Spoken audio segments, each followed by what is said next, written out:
வெற்றிவேல் யாத்திரையை நாம் நடத்தினோம்.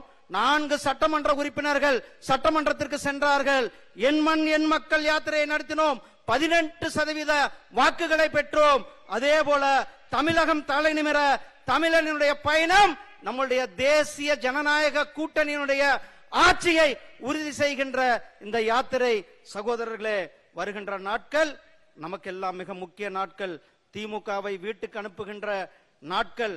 திமுக ஊழல், திமுகவினுடைய ஊழலையும் திமுகவுடைய குடும்ப ஆட்சியையும் நாம் வீட்டுக்கு அனுப்பியே ஆக வேண்டும். திருப்பரங்குன்றத்தில் நடந்ததை நாம் பார்த்தோம். எப்படி திருப்பரங்குன்றத்தில் நாம் மிகப்பெரிய ஒரு எழுச்சியோடு வந்தோமோ, எப்படி கந்த சஷ்டி கவசம் அவமதிக்கப்பட்ட பொழுது தமிழகம் வெகுண்டெழுந்ததோ, அதே போல இன்றைக்கு தமிழகம் திருப்பரங்குன்றத்தில் நாம் வெகுண்டெழுந்தோம்.